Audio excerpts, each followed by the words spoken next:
Thanks for tuning in again for another video. These days everybody is busy with barrel harmonic tuning, with some barrel tensioning kits and all kind of that other stuff to make our airguns even more accurate. So the product in this video is just right up that alley, and it's about this little guy right here.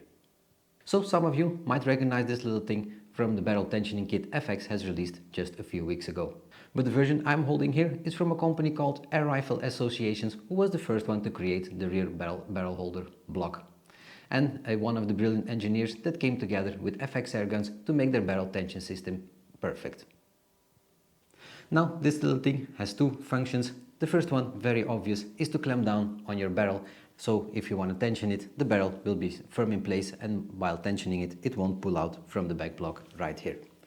The second one is to create an extra firm contact point or solid contact point at the front that reduces your barrel whip while shooting your slugs at higher regulated pressures, where the original block just has two tiny O-rings inside that still allow for some tiny movements on the barrel while your shot cycle has been done. So I will also put a link down in the description to the website of Barrelholder.com or Air Rifle Association, as they make some other products as well that are brilliantly engineered, like for instance a barrel extender, so you can make from a 500 to 600 millimeter barrel, from a 600 to 700, and even from a 700 and 800 millimeter, and you just have to buy a liner, which is also pretty cool, of course. They also make a carry bag for some 6.9 liter and 9 liter scuba tanks, so definitely go check out their website. So as you wish, you can find it sold separately as a separate item on their website if you want to use it on your FX Impact. For instance, when you're using the harmonic barrel tuner, because the harmonic barrel tuner shroud, like I have right here on this one, doesn't work together with the barrel tensioning kit, as the opening at the back of your harmonic barrel shroud isn't big enough to slide over that carbon fiber tube that will have to slide over your barrel. But this will all become very clear once I get those parts in to install on my M3. So for those who want just the separate thing and have that extra solid contact point at the front, or maybe create some of their own barrel tensioning, you can buy it straight from their website. So without further ado, let's get it installed on this FX Impact. Alright, here we are at the tabletop view. First thing, when you work on your rifle, always have to make sure it is safe to work on, it is not cocked, there are no pellets in the breech, and it has been put on safe. So first thing we'll do is remove that beautiful Element Optics helix scope that I have on top of it. I know I will get some questions in the comments. This is a mount by Eagle Vision. It's a one-piece mount, really love it. It's also adjustable in elevation, really cool solid mount. Then the next thing I will do is remove our barrel. So we'll take 3mm Allen key, release the small screw at the back here, and gently wiggle out your barrel.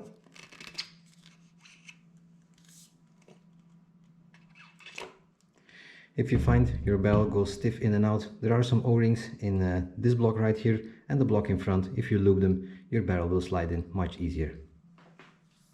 For the next part, we can remove our scope rail here at the top. Let's see if I can put it nicely like this on this sandbag, because I forgot my bipod. Take a 4mm Allen key at the front here.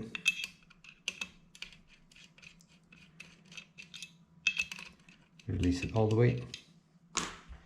And then I believe it's a 2.5mm for the back ones right here.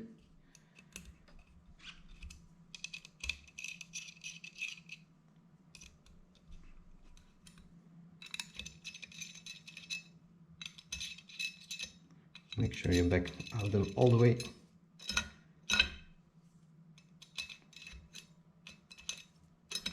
Like this.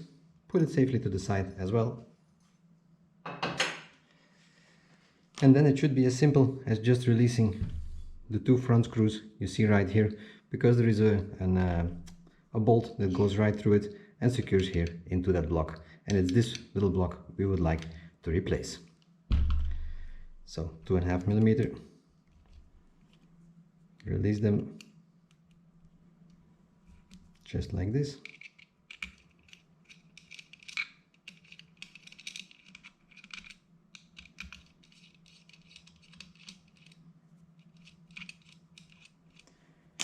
Take those two screws out completely, and it should be as easy as sliding this little piece out, just like this, and replacing it with the one you have right here. Now, according to what I see, there is an orientation to it, how it has to go inside. If we compare the two blocks, you can see the tensioning system and the original system, and you have a part that's flat with the top, just like you have right here, and a small lip at the bottom, just the same as here with the small lip. So the small lip has to go down, which is pretty normal, as you need room to tighten up your Allen key at the bottom right here to clamp down on your barrel. But before we do that, I would like to reuse the O-rings that are in here to install in this one right here. So I have a small pick here with me.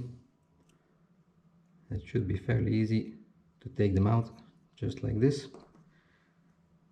And I believe they should be the same size.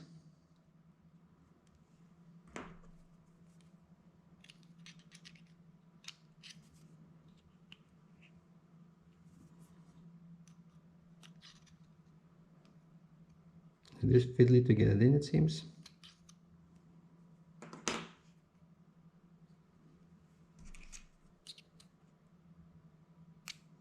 And I don't think they have the same size.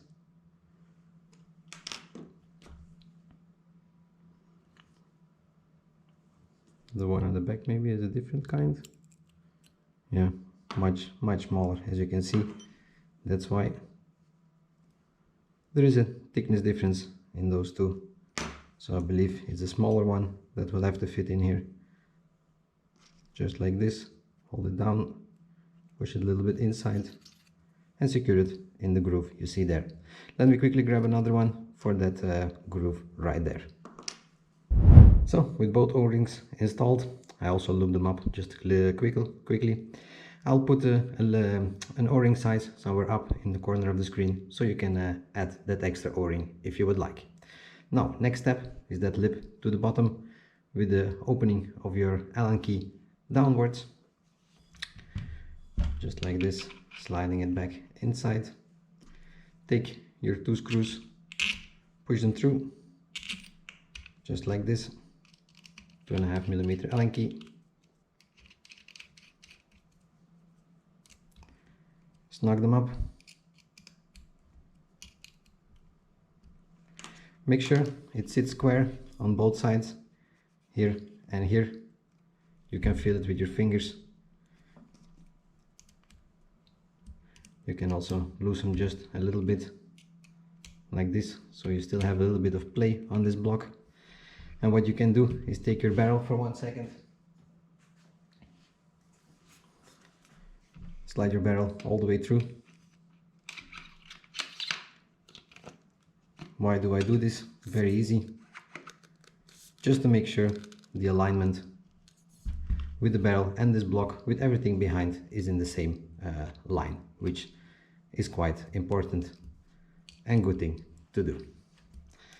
Pinch them up, like with everything on air rifles, not too much, like this. Close your bolt, make a little bit of room. Take your Picatinny rail or scope rail that you can put over it, just like this. If you want, at this point, maybe it's easier on camera before we mount the Picatinny rail again, is to tighten down on the barrel clamp you see right here. It is a 2.5mm. Just tighten it down by sticking your Allen key at the bottom. It's a little bit at a weird angle, but that's no problem. Like this. And what I like to do is to take a torque wrench, put it at 12 foot-pounds, try to see if I can make it work. Let me quickly grab an extension piece. With that extension piece, it's much easier to get in there. Maybe it's a little bit difficult with the bottle in the way. Let me quickly remove that bottle for a second so we have better access to it. And with that bottle to the side, we have much easier access to that screw. And just like this, I know at 20 foot-pounds, every time I put it back to the same pressure. Reinstall that bottle quickly.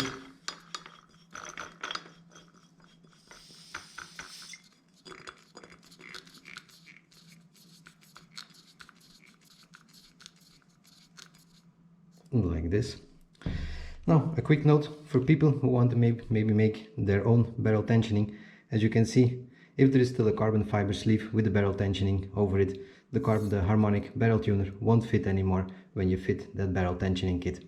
So if you want, you can make yourself a little spacer in carbon fiber tube or whatever, put it in between, and so when you put tension or screw your harmonic barrel tuner down, you also can create some tension on your barrel by adding here a small extra piece. Just a quick tip for you if you would like to do that as well. Then your scope rail finally.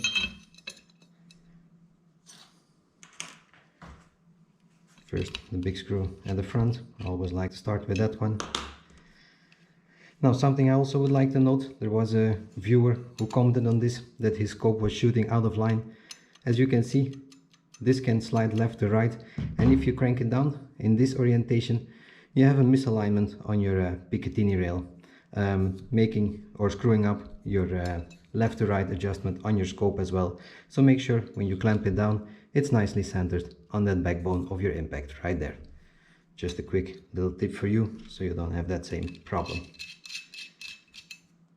Next time you go out to the range and you find yourself left to right adjustment is way off on your impact, make sure you check this. Mine is spot on right now. Quickly tighten up on the front one.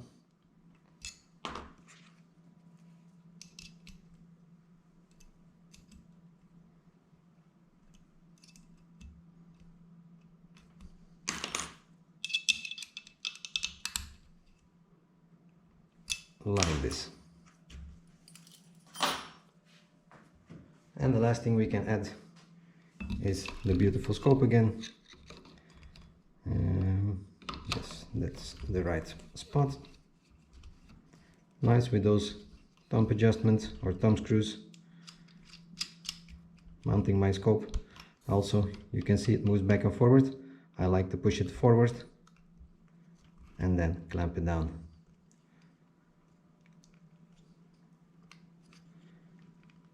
Like this.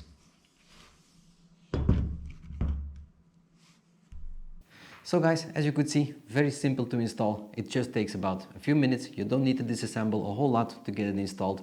It's nicely hidden underneath the Picatinny rail here, and you can enjoy that extra contact point to support your barrel. Pretty cool.